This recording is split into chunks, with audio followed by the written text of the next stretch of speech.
Falando sobre Espiritismo. Centro Espírita Equilíbrio. Olá a todos, sejam todos muito bem-vindos. Estamos aqui no Centro Espírita Equilíbrio, da cidade de Matão, e discutiremos hoje tema de muita importância para a humanidade, o tema da humildade. Então, hoje nós debateremos um pouco e questionaremos um pouco sobre esse tema com o nosso irmão. Boa tarde, irmão. Boa tarde a todos. É um imenso prazer e um privilégio estar aqui para debatermos esse importante tema que conduz e nos leva ao crescimento espiritual. Irmão, a humildade é algo muito difícil de ser alcançado na humanidade da Terra. O que o irmão teria a dizer sobre essa dificuldade em que nós temos de desenvolvê-la? Primeiramente, que a humildade ela não é apenas difícil de despertar na terra, ela é difícil de despertar no espírito, né? A humildade é uma faculdade em que precisamos passar para evoluirmos e atingirmos a perfeição, mas que não necessariamente passamos no mundo de provas e expiações. Às vezes é necessário adentrarmos em outros mundos para podermos adquiri-la. A humildade é a garantidora das outras qualidades humanas. Sem ela, jamais abdicaremos do orgulho e do egoísmo que nos estagnam e nos deixam sempre no mesmo lugar. Meu irmão, qual seria o maior exemplo de uma humildade que a Terra já vivenciou? A Terra já vivenciou diversos exemplos de humildade, mas o mais notório que podemos citar é a passagem de Jesus, né? Os passos de Jesus não apenas convergem, como exemplificam de forma perfeita o que é ser humilde. Por quê, meu irmão? Porque mesmo Jesus tendo todo o poder necessário para livrar-se daquelas duras penas e provas pela qual passou, ele decidiu não utilizar deste poder em prol dos seus irmãos.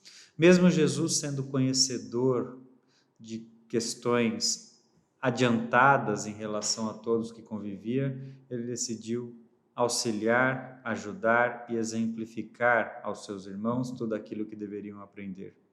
Jesus nunca se sentiu maior do que ninguém. Jesus defendeu a prostituta, defendeu o ladrão, defendeu todos aqueles que sofriam por não se sentir maior, por se sentir igual e acreditar em todos os espíritos e que eles seriam capazes de evoluir. No caso de Jesus, a gente só conhece os 3 últimos anos da vida dele, pelo menos é o que eu encontrei. Ele também teve dificuldade para despertar a humildade dele? Todos os seres que passam pelo véu do esquecimento têm desafios para despertar a própria humildade. Jesus não teve privilégio de não ter esses desafios. A diferença é que ele não sucumbiu em momento algum. Jesus pode até ter sucumbido em outros pequenos detalhes, né, como a fé, que é tão difícil, né? Vocês veem na hora da morte de Jesus, as últimas palavras dele é: Pai, por que me abandonastes? Né? Então é um relapso ali de falta de fé, mas diante do sofrimento físico, completamente normal, e nenhum outro espírito seria tão resistente de aguentar até aquele momento para fazer esse questionamento a Deus, diante da vida que dedicou a ele, né? Mas humildade não. Jesus, de momento algum, perdeu a sua humildade porque, como eu disse, não se sentia maior do que ninguém, sentia-se apto a aprender com todos os demais, acreditava em Deus, comunicava-se com Deus, mas tinha em seus irmãos, ainda que inferiores, a proposta de crescimento de si próprio. Vivendo num mundo de provas e expiações, onde as maiores chagas são o orgulho e o egoísmo, e a humildade ela bate de frente com o orgulho, que sugestão o irmão pode dar para despertarmos a nossa humildade? Não é o ambiente em que eu vivo que define o que eu serei, mas sim o que eu serei é que define o ambiente que eu irei viver. A humildade é algo a ser despertado de dentro para fora. Nós não conseguimos encontrá-la fora de nós. É necessário passar por um grau de conhecimento, por um grau de autoconhecimento, por uma aceitação, por uma abdicação do orgulho e do egoísmo que nos cegam e estagnam, para assim podermos entender de fato que não somos e jamais seremos dono da verdade. Que a verdade, aliás, é algo mutável, a única verdade absoluta é a que vem de Deus. E dentro das leis de Deus consta a humildade.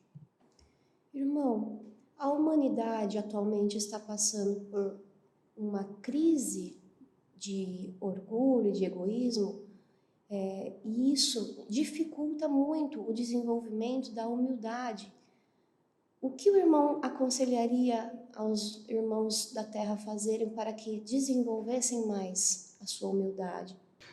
A humanidade sempre passou pela crise do orgulho e do egoísmo. Isso não é uma novidade, não é uma questão contemporânea.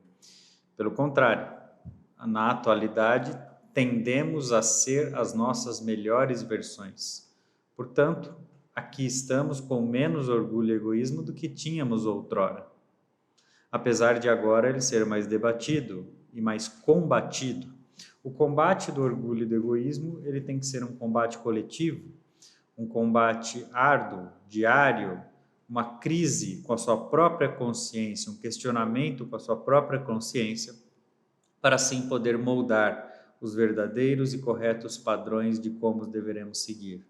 Entender que não somos maiores do que ninguém e ao mesmo tempo não somos melhores do que ninguém e que precisamos de todos para crescer e desenvolvermos como espíritos é uma grande prova de humildade. Como equilibrar a questão da humildade sem perder totalmente a autoestima? A humildade, em momento algum, afeta a autoestima. A falta de humildade é que afeta a autoestima. É o nosso orgulho que afeta a nossa autoestima. A humildade eleva a nossa autoestima, porque nos faz pessoas mais agradáveis ao convívio mútuo, mais agradáveis ao convívio social, mais amáveis e mais amadas. A nossa autoestima só é massageada através dos nossos méritos e não através dos nossos deméritos. Ser orgulhoso, ser egoísta, dá uma falsa sensação de aumento da autoestima, é como enganar-se a si mesmo e não enxergar como verdadeiramente os outros nos enxergam.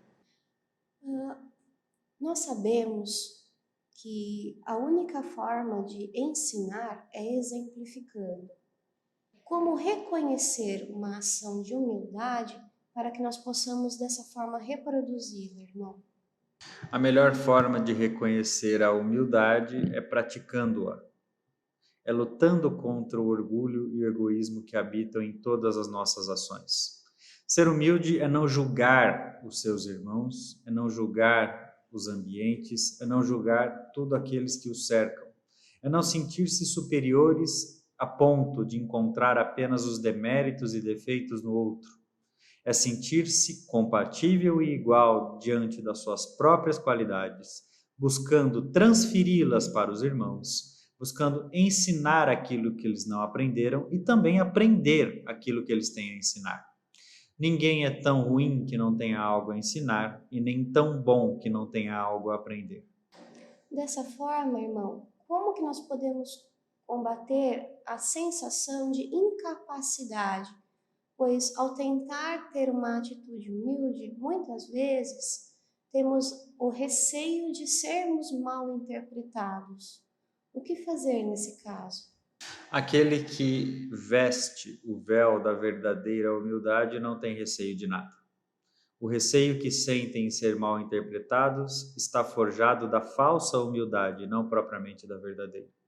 Aquele que pratica e age de forma humilde não teme a nada e nem a ninguém, porque está praticando as leis de Deus. Quando nós assumimos os trabalhos que seriam feitos durante essa encarnação,